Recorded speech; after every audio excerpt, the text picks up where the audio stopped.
მოგესალმებით, ეთერშია გადაცემა კვირის თემა, როგორია წინასაარჩევნო გარემო კახეთში, როგორ აფასებენ მას არასამთავრობო ორგანიზაციები და როგორია განწყობები თავად მოსახლეობის თვითონ პოლიტიკური პარტიების. სწორედ ამ თემებზე გვექნება ჩვენ დღეს საუბარი. მე გაგაცნობ ჩვენი გადაცემის სტუმრებს. სტუმრები არიან საერთაშორისო გამჭვირვალობა საქართველოს კახეთის ოფისის ხელმძღვანელი ბატონი ზურაბ მიზიკაშვილი და ახალგაზრდა იურისტთა ასოციაციის თელავის ოფისის ხელმძღვანელი ქალბატონი მარეხი მგალობლიშვილი. მოგესალმებით, მადლობაც გადაგიხდით გადაცემაში მონაწილეობისთვის. ტელემაყურებელს შევახსენებ, რომ ჩვენ ასევე პირდაპირ სატელევიზიო ჩართვით, Skype ჩართვებით გადაცემაში სტუმრად გვეყოლება ქალბატონი ნინო ხითარიშვილი, სამართლიანი არჩევნებისა და დემოკრატიის საერთაშორისო საზოგადოების პროექტების ოფიცერი და მედიის განვითარების ფონდიდან სოფო გელენავა. ასე რომ წინ საინტერესო ეთერი გელით დარჩით ჩვენთან და თქვენ შეგიძლიათ კვლავ დარეკოთ ნომრებზე ტრადიციულად 0353 22 33 30 მობილურის ნომერზე 592 12 20 58 და ჩვენ სტუმრებს დაუსვათ შეკითხვები ან გამოხატოთ საკუთარი პოზიცია. ნომრები გადაცემის დაწყებისთანავე იქნება აქტიური, ასე რომ ველით თქვენს გამოხმაურებას. ახლა კი დავიწყოთ ჩვენი ეთერი. პირველი თემა ჩვენ საარჩევნო ფორმატში ტელეკომპანია გურჯაანი მაყურებელმა იცის, რომ საარჩევნო ფორმატში ყოველ პარასკევს ეს გადაცემა კვირის თემა მუშაობს და ძირითადად აქ ვიწვევთ პოლიტიკური პარტიის წარმომადგენლებს. როგორია მათი ხედვა, მათი პროგრამა, ასევე გვექნება კანდიდატების დებატები.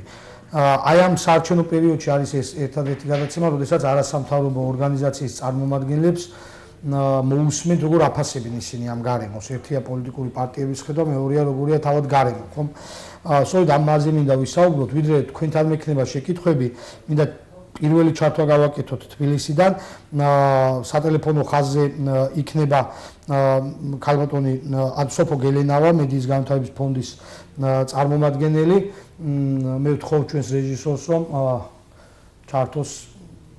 მოგესალმებით ქალბატონო სოფო. მოგესალმებით. მადლობას გადაგიხდით გადაცემაში მონაწილეობისთვის. პირველი კითხვა მოდით ასე მექნება, თქვენ აკვირდებით მედიას, როგორ აღშუქებს მედია, რა ტენდენციებია, რამდენად თავისუფალია მედია წინასაარჩევნო პროცესის შეფასებისგან და როგორია ტენდენციები, განწყობები თუნდაც მედიაში დასავლური, ანტიდასავლური.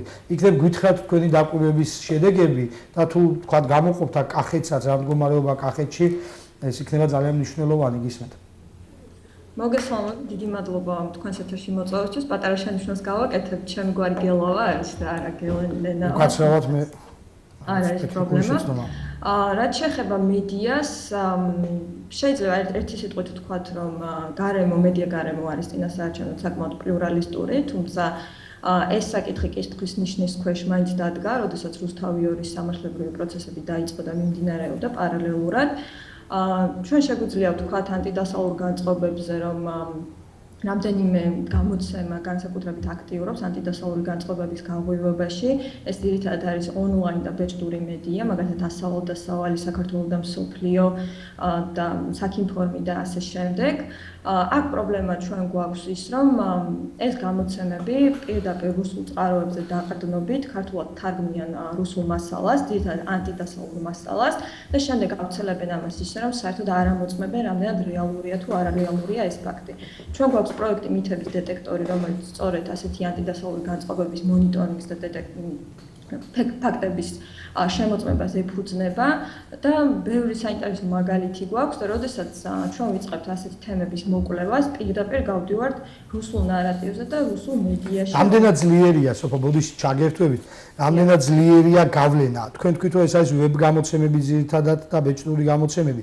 თუ ხდება ასეთი ფაქტები თვითონ ტელევიზიებში, რადიო სადგურებში და თქვენ როგორ აფასებთ ამ მედია საშუალებებს, რომლებიც თქვა თუნდაც ანტიდასავლური ან პრორუსული ტირაჟირებას ახორციელებენ, რამდენად დიდია მათი გავლენა ზოგადად საზოგადოებრივ აზრზე, ან ცდომა რამდენად დიდია მათი? გავლენა არის, რა თქმა უნდა, იმიტომ რომ ამ მედიას აქვს თავისი მკითხველი და მსმენელი. ტელევიზიიდან გამოყოფდი ობიექტივს და საინტერესო არის ის, რომ ეკლესიას ჩვენ საზოგადოებაში აქვს საკმაოდ დიდი როლი, ალბათ დამეთანხმებით და ხშირად ამ მედიაში ინტერვიუებს აძლევენ სასულიერო პირები, რომლებიც ზუსტად იმავენაირად ავრცელებენ ანტიდასავლურ და დაუსაბუთებელ ინფორმაციას, როგორც ღიად პრორუსული გამოცემები. აქედან გამომდინარე, რადგანაც ჩვენს ეკლესიას აქვს დიდი გავლენა, თუნდაც ახალგაზრდებზე, საზოგადოების ასაკიდან გამომდინარე ნებისმიერ სეგმენტზე, ვერ ჩავთვლით, რომ ეს არ არის საფრთხე და მხოლოდ მცირე რაოდენობის მკითხველი ყავს ამ გამოცემებს, ამ მსმენელი TV ობიექტების სახით. საფრთხე ნამდვილად არსებობს და ამას სჭირდება ადეკვატური რეაგირება. თქვენ როგორ ააფასებთ, აი თქვა რა გავლენა შეიძლება ამან მოახდინოს არჩევნებზე, ის რა გარემოც დღეს არის. ანუ მედიის მხრივ შეიძლება შეფასდეს, რომ ეს არის თავისუფალი, ნორმალური გარემო, რაღაც მცირეოდენი ხარვეზებით. თუ ეს გავლენა მე კიდევ აქ მაქვს საუბარი არის დიდი. და რამდენად ადეკვატურია მედია ზუსტად ამას ვამბობდი საზოგადოებრივი განწყობების. ხომ არის საზოგადოებაშიც რაღაც ნაწილში პრორუსული განწყობები, ხომ რაღაც თუნდაც მცირე სეგმენტში. რამდენად ადეკვატურია მედია ამ განწყობების? ანუ ადეკვატურობაში არ ვიცი რა, ვერ ხვდები რას გულისხმობ. აი მე დავაკონკრეტებ ჩემი კითხვის აზრს. მედია გარკვეულწილად გამოხატავს საზოგადოების აზრს, ხომ და საზოგადოებაში არსებულ ინფორმაციას გადმოსცემს. საზოგადოებაშიც შეიძლება ვთქვათ, რომ არის მაღალი, ასე ვთქვათ, პროდასავლური განწყობები და შეიძლება რაღაც მცირე სეგმენტში იყოს პრორუსული განწყობებიც, ხომ? მედია თვითონ რამდენად ადეკვატურია ამის, ხომ არ გვაქვს პირიქით, რომ რაღაც სლავური, ვთქვათ, პრორუსული ნაკადი მოედინება მედიიდან რასაც თქვა საზოგადოებაში არ აქვს არანაირი დასაყრდენი ან ნარატივი. აი როგორ აფასებთ ამ პროცესს? ეს არის ხელოვნური პროცესი თუ ბუნებრივი პროცესი? ანტიდასავლური და რუსული პროპაგანდის მთავარი საყრდენი რა არის, რომ ეფუძნება სიცრუეს და ეფუძნება ისეთ სიცრუეს, ისეთ თემებზე, რომელიც არის საზოგადოებისთვის ემოციური, მნიშვნელოვანი, მაგალითად უმცირესობების თემები, ვთქვათ, რომ ევროპულ ბაზარზე არ გვიშვებენ და ასე შემდეგ, რაც რეალურად საზოგადოებას აწუხებს. აქედან გამომდინარე, მედია, როდესაც ავრცელებს ესეთ ინფორმაციას, ამას ღებულობს პირდაპირ მოსახლეობა ფაქტების გადამოწმების გარეშე და ღებულობს ისეთი სახით, რომ არ არსებობს, ანუ შეუძლებელია, რომ საზოგადოებაში თვითონ არსებობდეს ესეთი აზრი და მას ჰქონდეს დაკვეთა მედიასთან და მერე მედია აშუქებდეს მის პრობლემებს. ეს არის გამორიცხული, იმიტომ რომ ისეთი სააგენტოებიდან მოდის, ისეთი რუსული სააგენტოებიდან მოდის ეს ინფორმაცია პირდაპირ, რომ ძალიან რთულია, მე ძალიან ეჭქვეშ ვაყენებ იმას, რომ რომელიმე ადამიანი ამას სპეციალურად ქეკავს, კითხულობს და შემდეგ სთხოვს მედიას, რომ მისი პრობლემები გააშუქოს. რაც შეეხება ანტიდასავლურ განწყობას, გასაგებია, რომ ეს საზოგადოებაში არის და განსაკუთრებით ამან მოიმატა ბოლო წლებში და შეიძლება შევაფასოს სხვადასხვა ფაქტორებით იყოს გამოწვეული და მედია არ არის მხოლოდ წყარო, ერთადერთი წყარო, რომელიც ამას ავრცელებს, ასეთი წყაროები არიან როგორც სასულიერო პირები, პოლიტიკური ობიექტები, ყოფილი ხელისუფლების წარმომადგენლები, მიმდინარე საარჩევნო სუბიექტები და ასე შემდეგ. და ბოლო კითხვა მეკნება თქვენთან. თქვენ რაში ხედავთ გამოსავალს ამ კუთხით და მაინც როგორ გავლენას მოახდენს ეს არჩევნებზე? იქნება მკვეთრი გავლენა, ხო არ შეუქმნის ასე ვთქვათ არჩევნების ან წინასაარჩევნო პროცესის ლეგიტიმაციას ხელს ეს პროცესი? აი რა გავლენა იქნება და რა შეხედავთ გამოსავალს? ლეგიტიმაციას არ შეეხება ეს მეეჭვება, უბრალოდ პრობლემა არის ის, რომ პოლიტიკური პარტიები, რომლებიც ავრცელებენ რუსულ ნარატივს, ცდილობენ ადამიანების და საზოგადოების მხარდაჭერის მოპოვებას, მაგალითად ჰომოსექსუალების უფლებებით, თქვათ ანტითურქული განწყობების გაღვივებით, უმცირესობის უფლებებით და ისეთი თემებით, რომლებიც არის საზოგადოებისთვის მნიშვნელოვანი და როდესაც ადამიანი, რომლისთვისაც ეს თემა არის მნიშვნელოვანი და ხედავს რომელიღაც პოლიტიკური პარტია როგორ ავრცელებს მისთვის საინტერესო თემას, შეიძლება ამან იმოქმედოს ამ ადამიანის განწყობაზე, რომ შემდეგ მას მისცეს ხმა. ამას უნდა დაუპირისპირდეთ, ამ შემთხვევაში მედიის როლი არის განსაკუთრებით მნიშვნელოვანი, იმიტომ რომ მედიამ არ უნდა გაავრცელოს ისეთი ინფორმაცია, რომელიც არის ტყუილზე და სიცრუეზე დაფუძნებული და უნდა იყოს ძალიან ფრთხილად, როდესაც ავრცელებს ასეთ ინფორმაციას და აუცილებლად უნდა გადაამოწმოს და არ უნდა შეუწყოს ხელი დამატებით რუსული და ანტიდასავლური ნარატივის და პროპაგანდის გავრცელებას. დიდი მადლობა ჩართვისთვის. ტელემაყურებელს შევახსენებ, რომ ჩვენ პირდაპირ სატელევიზიო ჩართვით გვერდებოდა მედიის განვითარების ფონდიდან ქალბატონი სოფო გელავა, მადლობას გადავხდი მას ჩართვისთვის და მარეხ თქვენთან მექნება ასეთი კითხვა, წლებია ჩვენ არაერთხელ ყოფილვართ ამ სტუდიაში და მათ შორის წინასაარჩევნო გარემოს და წლებია აკვირდები ხო როგორ ვითარდებოდა ეს რა მდგომარეობები ქონდა, როგორ შევაფასებთ თავად გარემოს, როგორია დღეს წინასაარჩევნო გარემო, რა პრობლემები რჩება, არა ახალი ტიპის პრობლემებია და რა არის გაუმჯობესებული. კახეთში მათ შორის ჩვენამდე. ტელევიზიის მაყურებლებს და კვლავ ვიწევ ჩვენ იმ თემაზე, რომელიც თქვენ სწორედ ბრძანეთ, რამდენიმე წელიწადია. ჩვენ ხშირად ხვდებით ამ საეთერო სტუდიაში აღნიშნულ თემაზე. მინდა გითხრათ, რომ საქართველოს ახალგაზრდა იურისტთა ასოციაცია წლებია აკვირდება და ახორციელებს სადამკვირვებლო მისიას და ჩვენ გვაქვს საშუალება შევადაროთ წინა წლებთან შედარებით. განსაკუთრებით ხაზს უსვამთ ხოლმე და ხშირად გეკითხებიან ჩვენ როგორია 2012, 2013, 2014 წლებთან შედარებით წინასაარჩევნო გარემო. მინდა გითხრათ, რომ 2016 წელს საპარლამენტო არჩევნების წინასაარჩევნო გარემო არის გაცილებით უფრო უკეთესი და უფრო მშვიდი წინასაარჩევნო პერიოდთან შედარებით, თუმცა პრობლემები და გამოწვევები, რა თქმა უნდა, აქაც საკმაოდ ბევრია. აი რაში გულისხმობთ, რა არის გაუმჯობესებული? მე მინდა გითხრათ, რომ ჩვენ სადამკვირვებლო მისიას ვახორციელებთ საქართველოს მასშტაბით, ცენტრალურ ოფისსა და 8 რეგიონალურ ოფისების მეშვეობით და ჩვენი ყურადღების ქვეშ ჩვენი მანდატის ფარგლებში ხდება მონიტორინგის განხორციელება ისეთ საკითხებზე, როგორც იყო და კვლავ გრძელდება საარჩევნო ადმინისტრაციის დაკომპლექტების წესი, ამორჩევის მიერნების თავისუფლად გამოვლენის შესაძლებლობა, გარემოს რამდენად სამართლიანია გარემო, რამდენად აქვს საარჩევნო სუბიექტებთან ერთუფლებების და მოვალეობების განხორციელების საშუალებები, მედია გარემო, ამორჩევის მოსკვის ზეგავლენის ზეწოლის ფაქტები, რომელიც გაცილებით ხშირი იყო წინა პერიოდთან შედარებით. ალბათ დამეთანხმებით თქვენს გეხსოვებათ 2012 წელს, როდესაც ჩვენ ადვოკატები ორგანიზაციის დაკავებული ვიყავით ძალიან ხშირად ისეთ საქმეებით, რომელიც უკავშირდებოდა უკანონო დაპატიმრებებს, ადმინისტრაციული წესით პატიმრობების გამოყენებას და გვიწევდა ამ ადამიანის უფლებების დაცვა უკვე ჩვენ სხვადასხვა სამართალდამცავ ორგანოებში. აი თუ შევხედავთ ამ კუთხით ამ სიმძიმიდან გამომდინარე, რაც მაშინ იყო, ახლა ასეთ ფაქტებს ვერ დავასახელებ ნამდვილად. რა თქმა უნდა არის გამოწვევები, მაგრამ მე ვიტყვი, რომ აი ეს დარღვევების კუთხით ეს არის შემცირებული. გასაგებ დიდი მადლობა ბატონ ზურასთან მექნება ასეთი კითხვა. ზურას თვითონ საერთაშორისო გამჭვირვალობა ხშირად სწავლობს ხოლმე მიმართულებას, რამდენად ადმინისტრაციული რესურსის გამოყენება რამდენად ხდება თუნდაც წინასაარჩევნო პროცესში, ხო? მე მაინტერესებს აი მაგ საუბრობთ გაუმჯობესებულია მდგომარეობა, როგორ შეაფასებთ პირველი თქვენ ამ მდგომარეობას, როგორი წინასაარჩევნო გარემო გვაქვს და თუ არის დარღვევები, რა ტიპის დარღვევებს გამოყოფთით და როგორია თქვენი ხედვა ამ მიმართულებით კახეთში? პირველ რიგში დავიდახმები ბატონ მარკს იმაში, რომ ზოგადად წინასაარჩევნო გარემო 2016 წლის საპარლამენტო არჩევნებზე არის გაუმჯობესებული.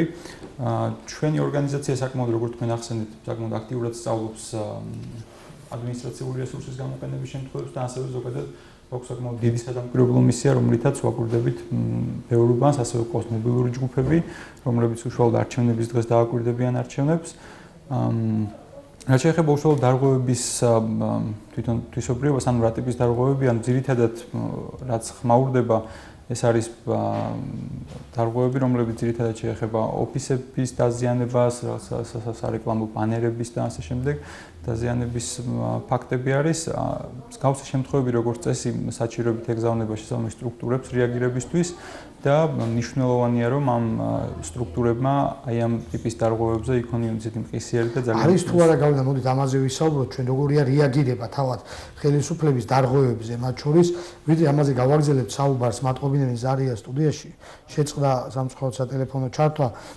მოდით კიდევ ჩვენ გვექნება კიდევ ერთი ჩართვა, ჩავთოთ კვლავ მორიგი სტუმარი, ეს არის სამართლიანი არჩევნებისა და დემოკრატიის საერთაშორისო საზოგადოების პროექტების ოფიცერი ქალბატონი ნინო ხითარიშვილი, ის არის პირდაპირ ხაზზე. მოგესალმებით ქალბატონო ნინო. მადლობას გადაგიხდით გადაცემაში მონაწილეობისთვის. წლებია მართლა თქვენი ორგანიზაციაც უშუალოდ არჩევნებს აკვირდება. ზოგადი კითხვა მექნება პირველი რაც ყველა სტუმართან, როგორია დღეს წინასაარჩევნო გარემო? აი როგორ შეაფასებთ, არა ინდიკატორით შეაფასებთ, რამდენად გაუმჯობესებული, გაუარესებული, არა ტიპის პრობლემები გვხდება? წინასაარჩევნო გარემოს თუ შევადარებთ ბოლო წლებში მიმდინარე არჩევნებს, საკმაოდ ასე რომ თქვა, თანაბარ პირობებში მიმდინარეობს, ყველა პოლიტიკურ პარტიას აქვს საშუალება იმისა, რომ შეხვდეს ამ მომრჩევლებს, წარმოადგინონ თავიანთი პლატფორმა და ფაქტიურად თავისუფალ პირობებში ჩაატარონ თავიანთ სააგიტაციო კამპანიები იქნება თუ სხვა. თუმცა მიუხედავად ამისა, საკმაოდ ასე რომ ვთქვათ, ბევრი დარღვევა დააფიქსირა ჩვენმა ორგანიზაციამ, ჩვენ 68 გრძელვადიანი დამკვირვებლის მეშვეობით ყველა საარჩევნო ოლქში ვაკურდებით წინა საარჩევნო პერიოდს და 3 ანგარიში გამოვეცით 1 ივლისიდან და ერთიანობაში რომ ვთქვათ, დაახლოებით 90-ზე მეტი ინციდენტი გვაქვს დაფიქსირებული, რაც ეხება როგორც ზეწოლა-მუქარის შემთხვევებს, ადმინისტრაციული რესურსის გამოყენების ფაქტებს, ბოლო პერიოდში აღნიშნეს კიდეც აი რა ტიპის არის, მოდით ვთქვათ, დავყოთ. ზეწოლა-მუქარის შემთხვევები, ადმინისტრაციული ასე ვთქვათ, ფაქტები. აი რა ტიპის შეგიძლიათ კონკრეტული ფაქტები გითხრათ, რამდენიმე თუ გაგახსენდებათ, არამოცულობის არის ეს. დიახ, ბოლო პერიოდში ჩვენ ბოლო ანგარიში გვაქვს ზეწოლა-მუქარის 11 შემთხვევა დაფიქსირებული. ეს იყო როგორც ვთქვათ, ნაციონალური მოძრაობის წარმომადგენლების წინააღმდეგ განხორციელებული, ასევე იყო დამოუკიდებელი კანდიდატის წინააღმდეგ, ეს იყო აჭარაში.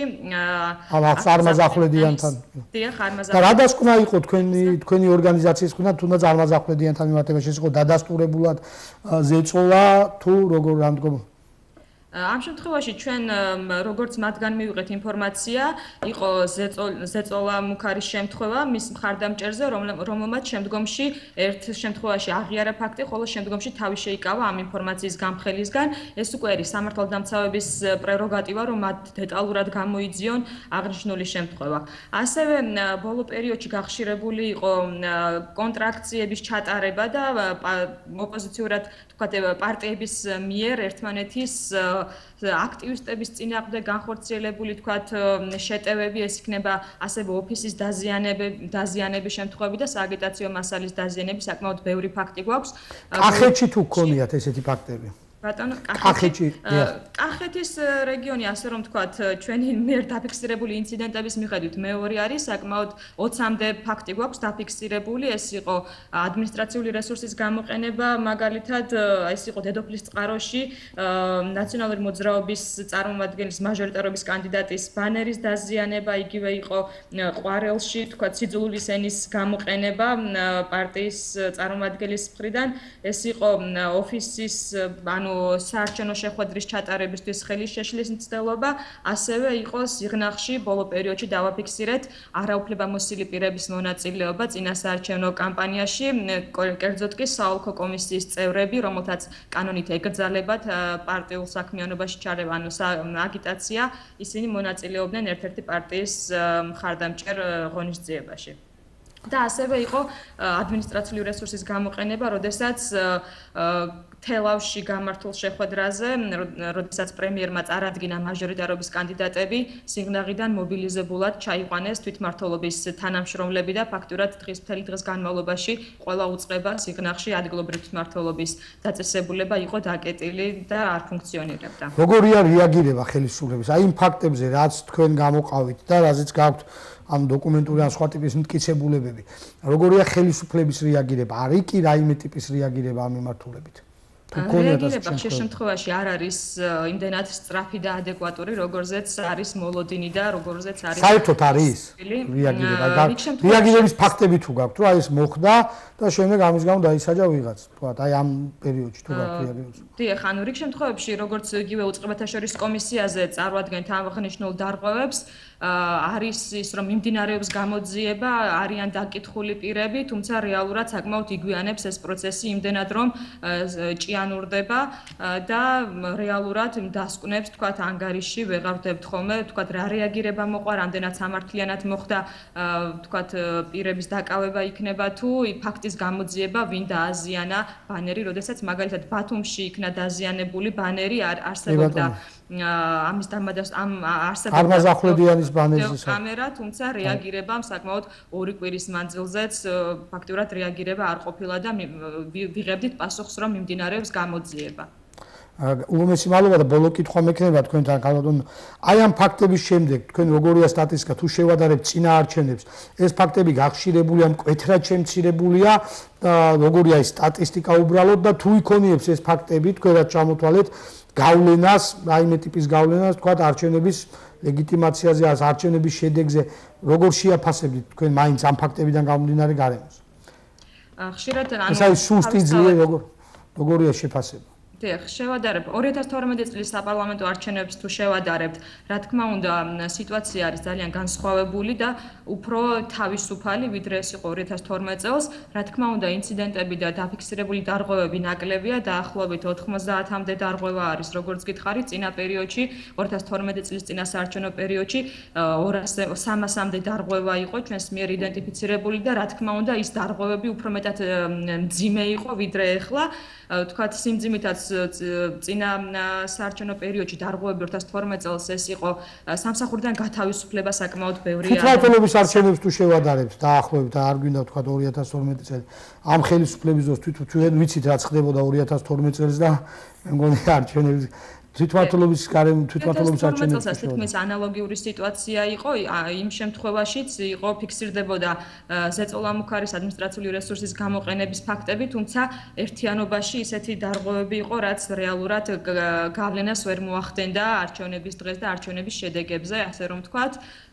თუმცა კარგი იქნება რომ იმ დარღვევებზე და აუცილებელია ხელისუფლებამ აიღოს პასუხისმგებლობა და რეაგირება და არ შევადაროთ თქვათ იგივე ყოველ შემთხვევაში 2012 წლის საპარლამენტო არჩევნებს ეს ვინაიდან შემცირებული არის დარღვევები ეს არ ნიშნავს იმას რომ იდეალური საარჩევნო გარემო გვაქვს არის საკმაოდ ბევრი ხარვეზი არის დარღვევები რაც საჭიროებს სამართალდამცავთა მხრიდან დროულ რეაგირებას სახელმწიფო უწყებების ფუნქციონირებას ეფექტურად და იმისთვის რომ ვისაუბროთ რომ გვაქვს თუ არა იდეალური საარჩევნო გარემო და დიდი მადლობა ჩართვისთვის მე ტელემაყურებელს შევახსენებ რომ პირდაპირ სატელეფონო ხაზზე იყო სამართლიანი არჩევნებისა და დემოკრატიის საერთაშორისო საზოგადოების პროექტების ოფიცერი ქალბატონი ნინო ხითარიშვილი და მე გადავალ ისევ მორგი კითხვით ბატონ ზურასთან ზურა ჩვენ დავიწყეთ ზუსტად ამაზე საუბარი დარღვევების ტიპზე იგივე ადმინისტრაციული რესურსის გამოყენებაზე.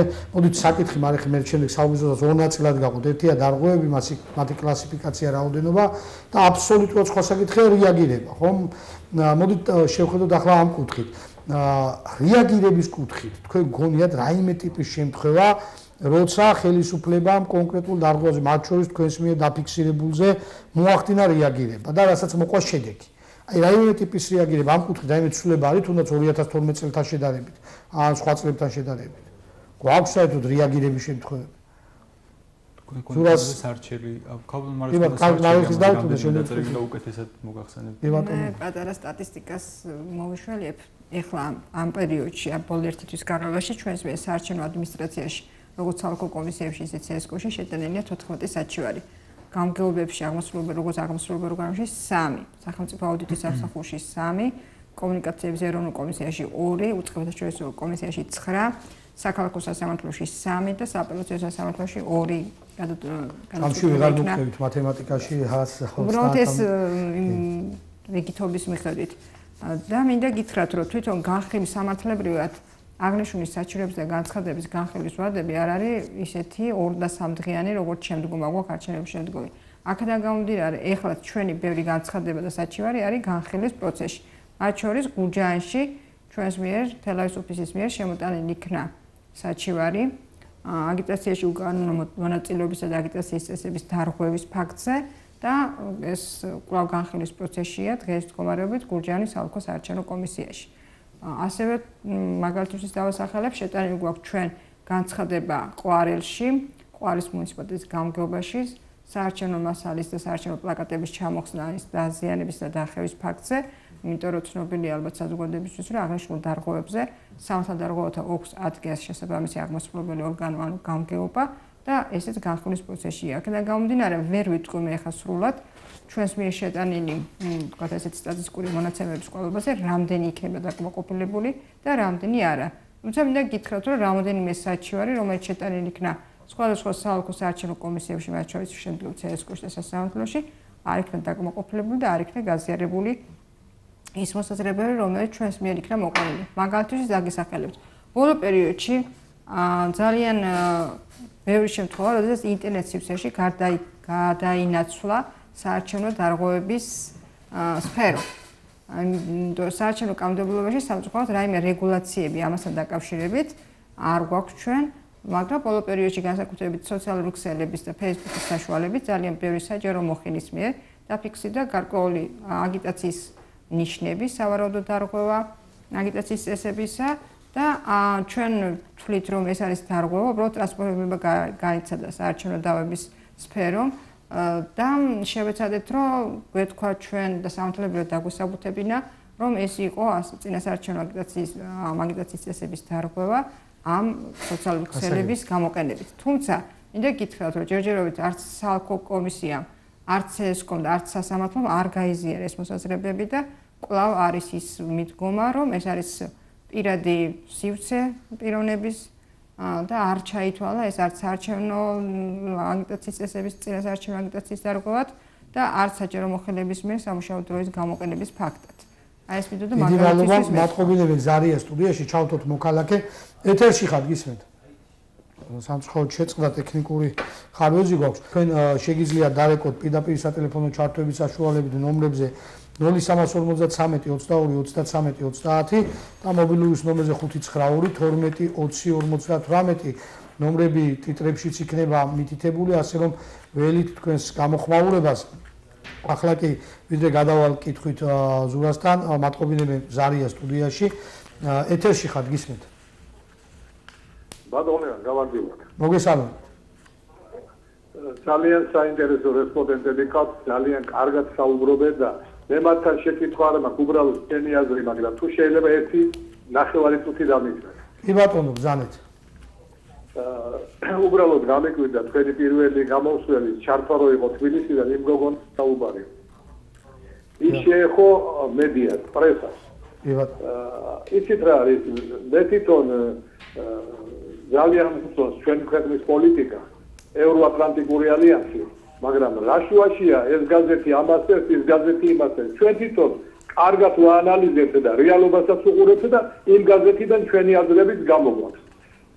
იცით ბატონებან, ეს ბავშვი შეიძლება დაბადებულიც არ იყო, რომ უსმენდი მე ამერიკის ხმას, რადიო თავისუფლებას და ჩემაგოს იქიდანაც გამომქონდა მე ეს ყველაფერი. რაღაც დიქტატურის სკენარი კითხოს, რომ ეს არ წაიკითხო, ეს წაიკითხე და რაღაცა. მე როგორც ვიცი, შეიძლება კომენტარს გავაკეთებ, თქვენ ხაზზე ხართ, სატელეფონო ხაზზე ხართ, ბატონო, გასაგებია თქვენი შენიშვნა. უბრალოდ აქ საუბარი იყო იმაზე, რომ იწერება გადაუმოწმებელი ინფორმაცია. იწერება მედიის ვალი ხომ არის, რომ გადაამოწმოს ინფორმაცია, თქვენ რომ ამერიკის ხმას უსმენთ, თქვენ ხო იღებდით გადამოწმებულ ინფორმაციას. მედიის ვალი ხომ არის, რომ გადაამოწმოს ინფორმაცია და არ მოახდინოს სიცრუის ტირაჟირება, ხომ?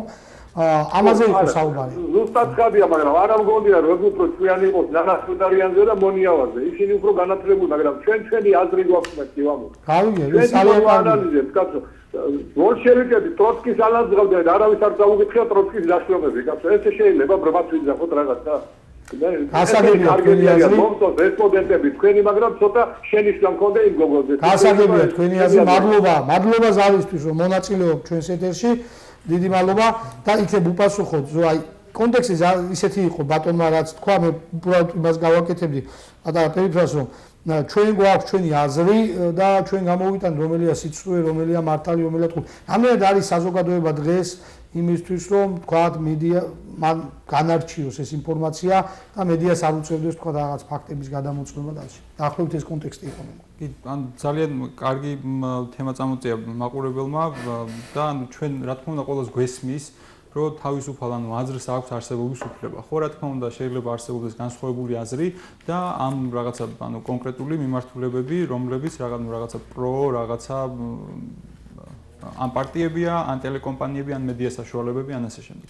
აქ ჩვენ ხაზს რასაც უსვავთ და რასაც ვამბობთ, რომ არის ან ცალსახად ცუდი ფაქტი, არის ის, რომ ამ ტელეკომპანიებიდან ძალიან ხშირად ხდება აი ესეთი ტირაჟირება ისეთი ინფორმაციის, როგორც ასევე თქვენც აღნიშნეთ, რომელიც არ არის ასევე გადამოწმებული და ამასთან ერთად ასევე რესპონდენტები ძალიან ხშირად, ანუ მოდის მოწოდებები რაღაც ანგარიშსწორებაზე, რაღაცა ძალადობრივი და სიტუაციის გამწვავებას რაც შეეხება. ანუ აი ეს მომენტია, რომელიც ჩვენ ყველამ კარგად უნდა დავინახოთ და უნდა ვთქვათ ყველამ, ანუ სიტუაციის გამწვავება წინასაარჩევნო პროცესებში. ხო, ანუ მხოლოდ ერთ რაღაცას ემსახურება, რომ ამომრჩევლის ყურადღება გადაიტანონ სხვა რაღაცებზე, ისეთი როგორც არის ან ანგარიშსწორება, ან ვიღაცაზე რომ ცუდია ამის მითითება, ხო და ამაზე შენი ქულების დაწერა. საბოლოო ჯამში ვიღებ სიტუაციას, როდესაც პოლიტიკური პარტიები, პასუხისმგებლიანი პოლიტიკური პარტიები ვერ ახდენენ მათი პროგრამების პრეზენტაციას და მუდმივად ხდება თავდაცვის რეჟიმში ოპონირება, რომ შენ ვიღაცა რაღაცას გაბრალებს, მე ესეც იწყებს სხვაზე რაღაც გადაბრალებას, იმიტომ რომ არავინ არ უსმენს ის, რასაც რეალურად სთავაზობს. ამიტომ ყველას ჩვენი საქართველოს მოქალაქეების ყველას ინტერესია, რომ წინასაარჩევნო პროცესები იყოს რაც შეიძლება მშვიდ გარემოში წარმართული, იმისთვის რომ ჩვენ მოგვეცეს შესაძლებლობა ამ ურჩევლებს შევაფასოთ პოლიტიკური პარტიების წინასაარჩევნო მესიჯები. აი, რასაც თავაზობენ, არა ის, ვის უკეთესად აგინებენ ან ამ შემთხვევაში რაღაცა ხუმრობენ, რადგან მე ქულებს იწერენ, ხო? ჩვენ გვქონდეს საშუალება იმისა, რომ შევაფასოთ თუ რას თავაზობენ, რა საკანონმდებლო ცვლილებებს, რომელ კონკრეტულ პრობლემაზე რა გადაჭრის გზები აქვს ამ კონკრეტულ პარტიებს. აი ეს არის მნიშვნელოვანი და აი ამ ტელეკომპანიებიდან ხდება ზუსტად საწინააღმდეგო, რომ არ მიეცეს მოსახლეობას აზრის გამოტანის საშუალება თუ რა, ანუ რას თავაზობენ რეალურად ჩვენ თქვენ კითხვაზე ვიდე გადავალ, რაც ბატონმა თქვა, ეს არის ძალიან მნიშვნელოვანი, რომ ადამიანს შეუძლია განარჩიოს, ხო და თვითონ მიიღოს დამოუკიდებელი ინფორმაცია, თუმცა მე ვფიქრობ, ეს არის უფრო ეთიკის კომისიების და ასე ვთქვათ, ეთიკის საკითხი, თორსა საზოგადოებამ ფართოდ ასეთ მედიას, რომელიც არის, ასე ვთქვათ, სიცრუის ტირაჟის, რომელიც ახდენს სიცრუის ტირაჟირებას, უთხრას არა. აი საბოლოოდ და თავისთავად ეს მედიაც ვეღარ იარსებებს, თუ მას არ ექნება რაღაც ტიპის გავლენები. მოდით, იმიტომ ბატონი საუბრობდა, რომ ხომ არ მივიდივარ დიქტატურისკენ, ანუ ხომ ხელოვნური ჩარევები, რომ ეხა შენ სიცრუე დაწერე და შენ არა სიცრუე, ამას შეიძლება უფრო ცუდი შედეგი გამოიღოსო. მე დაუბრუნდით ჩვენი გადაცემის მთავარ თემას და მე მაინტერესებს ჩვენ ვისაუბრეთ ახალგაზრდათა ასოციაციის მიერ გამოვლენილ დარღვევებზე, მოდით კახეთის მაგალითზე, რა იყო საერთაშორისო გამჭვირვალობის მიერ გამოვლენილი დარღვევები, რა ტიპის იყო ეს დარღვევები და როგორი იყო რეაგირება მათზე. რეაგირების კუთხით, ანუ ჩვენ შეგვიძლია ვთქვათ, რომ გვაქვს ძალიან ასე ვთქვათ არ ხდება შესაბამის დარღვევებზე, მაგალითად ჩვენ ქონდა დედოფლის წყაროში საკმაოდ სერიოზული შემთხვევა, როდესაც ერთ-ერთი პოლიტიკური პარტიის ოფის ფანჯრები ჩაამტვრიეს და ანუ რაღაცა იქ საცხოვრებელი სახლიც არის ასევე განთავსებული, რომელზეც ანუ იდეაში ანუ ადვილი იყო სამართალდამცავების მხრიდან ეპოვათ დამნაშავე, ანუ ვინც ეს ჩაიდინა, ხო? ამაზე რეაგირება როგორც ვიცი, ანუ დღემდე არ არის, ეს საქმე მოკლევის პროცესში. ანუ შესაბამისად შეგვიძლია ვთქვათ, რომ ანუ რეაგირება ამ შემთხვევაში არ არის სათანადო სამართალდამცავი სტრუქტურების მხრიდან, ასევე ქალბატონი მარეხი შეეხო სოციალური ქსელების გამოყენების თემას, ესეც საკმაოდ მნიშვნელოვანია, იმიტომ რომ ჩვენ გვაქვს შემთხვევები, მაგალითად თელავში ერთ-ერთ სოფელში ადმინისტრაციული ცენტრის Facebook გვერდზე, ანუ Facebook-ზე მეთითებული იყო, რომ ეს არის რომელიღაც სოფლის ადმინისტრაციული ცენტრის Facebook გვერდი და აქ ზიარდებოდა რომელიღაც პოლიტიკური პარტიის რაღაც სააგიტაციო მასალა, ასე ვთქვათ, შეხვედრების შესახებ და ასე შემდეგ. ხო, ანუ რაზეც ჩვენ მე პასუხი მივიღეთ, რომ ეს გვერდი არ ეკუთვნის ამ სოფლის ადმინისტრაციას და აქ არავინ არ მუშაობს საბიუჯეტო დაფინანსებაზე მყოფი ორგანიზაციის თანამშრომელი, ხო? ანუ ესეც რაღაცა ცალსახად ან ნიშანია იმისა, რომ ანუ აქ საკმარისი ყურადღება არ ექცევა ამ ამბავს. ხო, ანუ რაც შეეხება ასევე სხვა სახის, სხვა ტიპის ადმინისტრაციული რესურსების გამოყენებას, ჩვენ ასევე გვაქვს პრობლემები, რაც შეეხება საჯარო სამსახურში დასაქმებული ადამიანების თავისუფლად ჩართულობას თავიანთ შეხედულებისამებრ ნებისმიერი პოლიტიკური პარტიების რიგებში, ხო? ანუ აქ ანუ ეს იყო რა თქმა უნდა პრობლემა, ასევე რჩება დიდ პრობლემად და ნუ ჩვენ გვინდა, ანუ ყველა სურვილია რომ მსგავსი ანუ შეიცვალოს ეს სიტუაცია, როდესაც ადამიანებს ანუ სახელმწიფო სამსახურში გარკვეულწილად შეზღუდული აქვს თავიანთი რაღაცა პოლიტიკური აქტივობის არეალი. გასაგებია.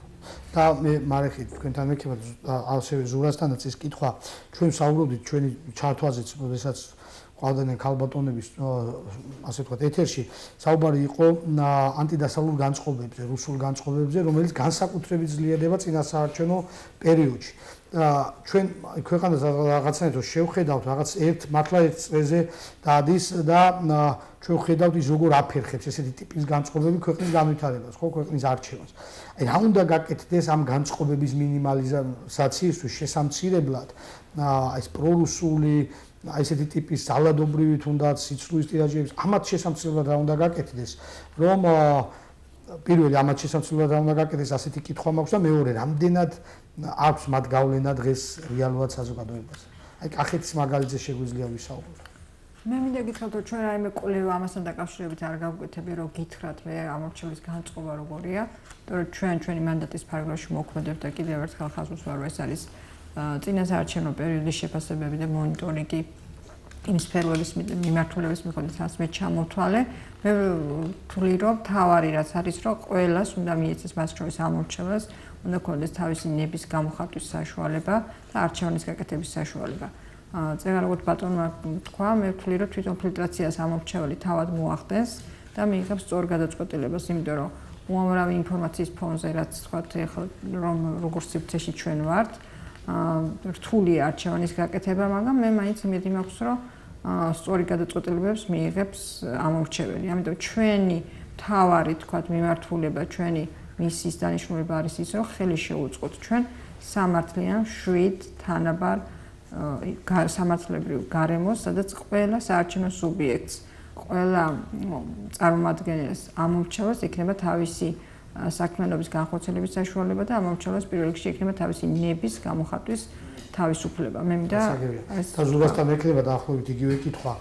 თუ აკვირდებით თქვენ ასეთი ტიპის განწყობებს და თუ არის ასეთი ტიპის განწყობები, ან როგორ მუშაობს, რამდენად ხდება, თქვა, რას იწვევს ეს თუნდაც ამომრჩეველში ასეთი ტიპის განწყობა, რამდენად არის ზეგავლენა ამის. ჩემი პირადი აზრით ეს არის ძალიან დიდი უკუნაბიჯი ის, რომ აგვისტოს ომიდან 8 წლის შემდეგ ჩვენ გვაქვს სიტუაცია, როდესაც ღიად ვისმენთ მოწოდებებს რუსული ბაზების შესახებ საქართველოში და ღიად მიდის რუსული ძალების პროპაგანდა, რაღაც რუსული ბაზების და ასევე პენსიის და ასე შემდეგ, ხო? ანუ ასევე ამ ჭრილში ჩვენ შეგვიძლია განვიხილოთ ერთ-ერთი ესეთი მოწოდება, როგორიც არის მაგალითად პრო-ქართული, ხო? რომელიც რეალურად დაუკვირდეთ. პრორუსულია რეალურად. პრო-ქართული, ანუ ქართველი პრო-ქართველი ვერ იქნები, ხო? ანუ ქართველი გასაგებია, რომ პრო-ქართველი ხარ, ანუ უნდა იყო ან რაღაცა პრო-ამერიკელი, ან პრო-რუსი, ან პრო-ჩინელი, ან რომელიღაც მიმართულებით, ხო? ქართველები ვართ, ყველა პრო-ქართველები ვართ. და რაღაცა ყველას გვესმის ეს. ანუ ამის რაღაცა კიდევ რამდენიმეჯერ გაჟღერება, რომ ჩვენ პროქართველები, ანუ ეს იდეაში იგულისხმება, რომ ეს ძალები რაღაცა ცდილობენ რაღაცა ღირებულებრივი ძაფების პოვნას რუსეთთან, რაც არის საერთოდ ჩანასახშივე მცდარი აზრი, იმიტომ რომ აი რაღაცა რუსეთი მაგალითად დღესდღეობით რაღაცა ბავშვთა სექს ტურიზმით არის ევროპაში ერთ-ერთი პირველი. ხო, ანუ რაღაცა ჩანასახშივე მცდარია იგივე რაღაცა მსგავსი ტიპის რაღაცეების ტირაჟირება. ხო, ასევე ამ კუთხით ან რუსული მიმართულებით ან ძალიან დიდ როლს თამაშობს იგივე მედია, რაზეც უკვე ვისაუბრეთ, რომლებიც აი აშკარად ან არის შესაბამისი კვლევები, რომლებიცაც დასტურდება, რომ რაღაცა კონკრეტული ადამიანები, პოლიტიკური პარტიის წევრები, მედიის დამფუძნებლები თუ მეპატრონეები რაღაცა კავშირებში არიან, ან რაღაც კავშირები აქვს იგივე რუსეთთან და პირდაპირ ანუ იმ ტელევიზიების სარედაქციო პოლიტიკას თუ გადავხედავთ, პირდაპირ ხდება პრორუსული ასე ვთქვათ მოწოდებების ტირაჟირება. ხო, ანუ ეს აი აქ დავამატებდი რა დაახლოებით ჩვენ უყურებთ მე მათ შორის პოლიტიკური პარტიები მოდიან წარმოადგენენ და რაზე ვსაუბრობ დაახლოებითი განწყობები იცით რა არის ვთქვათ არის ასეთი ტიპის პოლიტიკური პარტიები ასეთი ტიპის შეხედულების ადამიანები რომ იცით რა არის აი ჩვენ არავინ არ გვჭირდება კაცო არც ამერიკა არც ის ყველას დავიღოთ კარგად და თუნდაც ახლა ჩვენ უბრალოდ გადაწყვეტილება გვჭირდება რომ ვიცხოვროთ კარგად აი ეს ჩვენ დღეს ავდგეთ გამოვაცხადოთ გვინდა ბევრი საჭმელი გვინდა ყველაფერი უფასო გვინდა და თუნდაც ეს თავისით მოგვეცემა ყველაფერი და რა დაახლოებით უტრირება რომ გავაკეთოთ საქმე დაახლოებით რომ დავიყვანოთ დაახლოებით ესეთი ტიპის მოწოდებებია ხოლმე რომ აი მომეც ხმა და იქნება ყველაფერი კარგად. რამდენად მუშაობს დღეს ეს მიდგომა?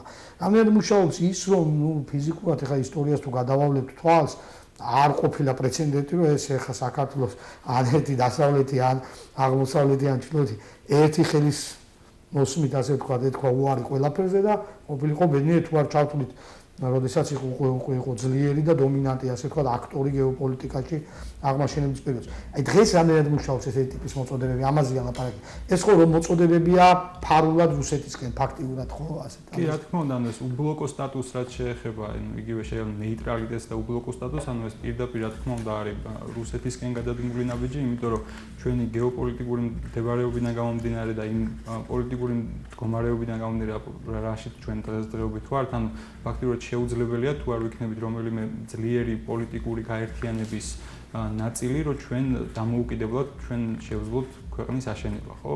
ანუ არ ვართ თურქეთი, შეერთებული შტატები. ხო, რა თქმა უნდა, ჩვენი რესურსები არ არის უბრალოდ საკმარისი იმისთვის და არც ჩვენი რაღაც გეოპოლიტიკა არ გვაძლევს იმის, არ ვართ შვეიცარია, არ ვართ ნორვეგია, რომ რაღაცა ვიყოთ ნეიტრალური ქვეყნები და რაღაცებში არ ჩავერიოთ და უბრალოდ ვიცხოვროთ კბილად და მშვიდად.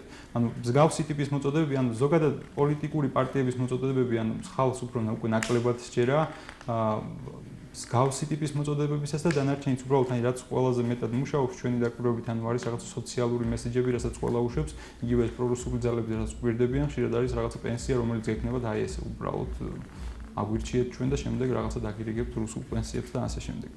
ხო დღეს უღრესი მალება და ბოლო კითხვა მექნება ორივე სტუმართან. მაგრამ ჩვენ ჩამოვთვალეთ პრობლემები, სადაც მათ შორის წინასაარჩევნო გარემოს დროს არის, ვისაუბრეთ გარკვეულწილად რეაგირების ფაქტებზეც.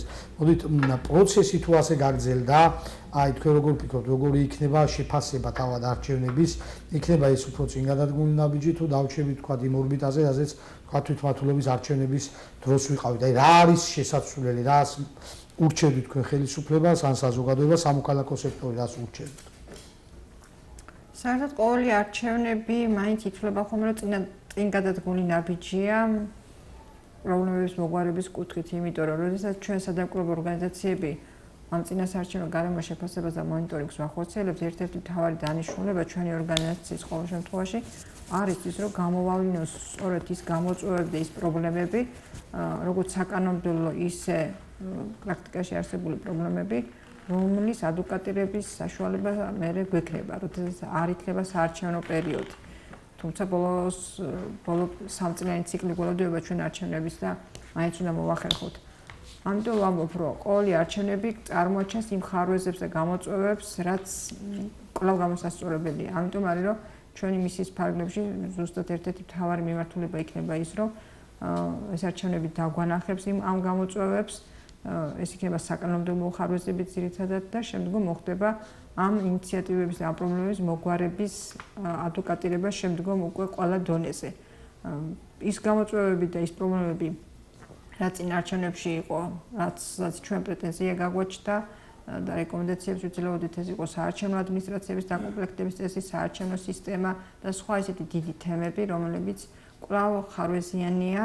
და ამიტომ ჩვენ ვარაუდობთ და ალბათ ყველა სამოქალაქო საზოგადოებაც მიაღწევს იმას, რომ კიდევ ეს ყოველი არჩევნები, რომელიც გამოავლენს იმ პრობლემებს და ხარვეზებს, რაც აქვს, იქნება შემდგომ გათვალისწინებული და კიდევ იმიტომ ვიმეორებ, რომ ყოველი, როგორც ვამბობთ ხოლმე, ყოველი არჩევნები მაინც არის ყოველთვის წინ გადადგმული ნაბიჯი. ამიტომ იმედი ვიქონიოთ, რომ ამ შემთხვევაშიც, თქვათ, შევეცდებით, რომ ეს ხარვეზები შემდგომ არჩევნებისთვის, რომელიც მალე იქნება მომავალ წელს, იცით რომ ადგილობრივი თვითმმართველობის არჩევნებია, იყოს მოგვარებადი და მოსწრებადი. გასაგებია და ზურასთან მექნება და თითქმის იგივე კითხვა, რას ურჩევდით თქვენ თვითონ პოლიტიკურ სპექტრს და ამომრჩევლებს, რა არის აი ახლავე შესაძლებელი, რომ თქვა უფრო არ გამწვავდეს ის დარღვევები, რაც დღეისთვის გვაქვს.